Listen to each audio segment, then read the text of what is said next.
1/34 есеп функцияның экстремумдарын анықта дейді, яғни x, y-тің минимум, максимум нүктелерін анықтау. Бұл жерде бізде қай формулаға сәйкес келіп тұр? Бірінші формулаға сәйкес келіп тұр, яғни mn мәндерін тауып аламыз. m-нің мәні 1-ге тең, n-нің мәні 5-ге тең. Яғни бұл параболаның төбесін анықтап аламыз. m 1-ге тең, n 1, 2, 3, 4, 5. Параболаның тармағы жоғары қарайды, себебі алды плюс. Жоғары қараған осылай функция парабола шығады. Бұл жерде x-тегі ең кішкентай мәні 1 болып тұр. Яғни бұл жерде жауабы x ең кіші мәні, қалғандары жоғары болып кетеді. 2 болған кезде, 3 болған кезде жоғары болып кетіп бара жатыр. X ең кішкентай мәні минимум тең 1. Ал y-тің ең кішкентай мәні 5. Яғни одан ары қарай жоғары кетеді, жоғары сан болып кетеді. Яғни минимум нүктесі табылады екен. 34-ші есепте бірінші минимум нүктесін табылады. Енді екінші есеп y тең 12x квадрат минус x минус 1. Бұл жерде тоже есептерді түрлендіруге болады. Және екінші жолы бар. Бізде m және n формуласы бар. Осы мысалға салсақ болады. Яғни дискриминант тауып аламыз. v квадрат минус 4ac. v квадрат менде 1-дің квадраты 1 минус 4ac. Яғни 12-ге 4 көбейтсем 48. 48-ге минус 1 49. Яғни менде формула m-нің мәнін анықтайтын формула минус v бөлінген 2a. Яғни оның орнында минус 1 бөлінген 2a. Тең минус плюс болып кетеді. 1/24 m-нің мәні. Ал n-нің мәні минус дискриминант бөлінген 4a. Дискриминант менде 49 бөлінген 4, 12. Минус 49 бөлінген 48. m және n нүктелері анықталды. Енді мен парабола сызамын.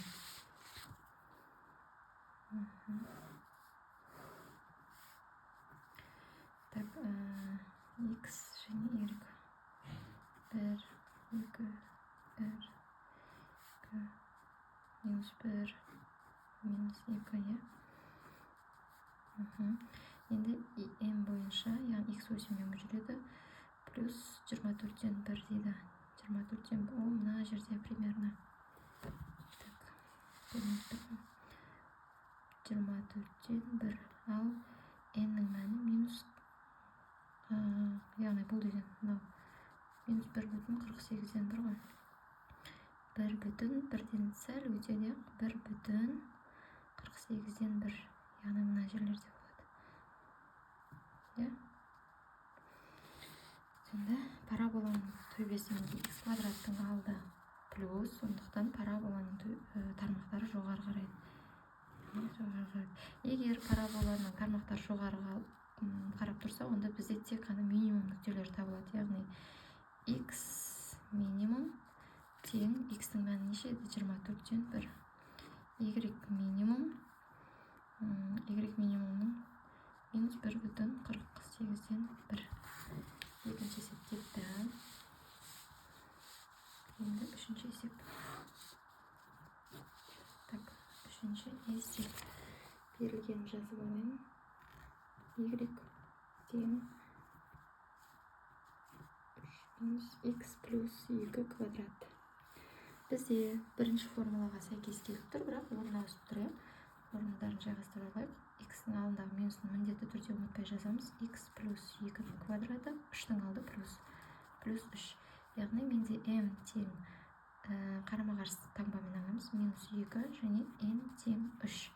Бізде x-ның алдында минус болғандықтан бірден білеміз, параболаның тармақтары төмен қарайды.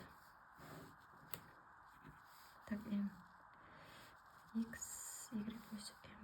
1, 2, минус 2, 1, 2, 3. Енді параболаның тармақтары төмен қарайды. Жаңағы мен айтқандай, егер параболаның тармақтары төмен қараса, бізде ең максимум төбесіндегі нүкте, яғни максимум нүктелер табылады. X максимум минус 2, Y максимум бізде 3 еді. 3. Солай қарай. Төртінші есеп.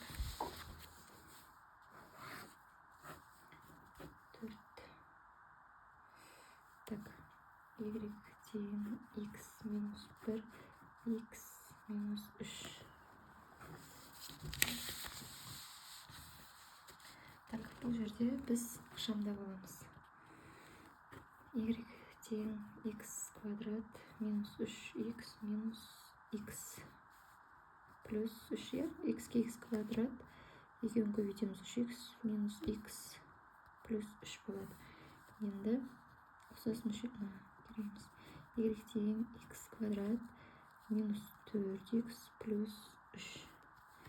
Енді түрлендіріп аламыз. Так, Y тең X минус 2 деп аламыз, е? Сонда X-тің квадраты минус 2A болған кезде 4X-ті береді. Және мұна плюс 4 береді. Минус 4 деп алып тастаймыз. Және мұна плюс 3-тің өзін жазамыз. Сонда квадрат қап кетті. Y тең X минус 2-ның квадраты минус 1. Енді біз m-ның мәні минус a плюс 2-ге тең, n-ның мәні минус 1-ге тең. Параболаны сызамын. Плюс 1, 2. Минус 1. Параболаның төбесі анықталды. Және параболаның тармақтары x квадраттың алды плюс болғандықтан менде жоғары қарайды. Яғни жоғары қарап тұрса, менде x минимум нүктелері табылады. Яғни x минимум, мынау 2 ғой, 2-ге тең, y минимум минус 1-ге тең. Осымен есеп аяқталды.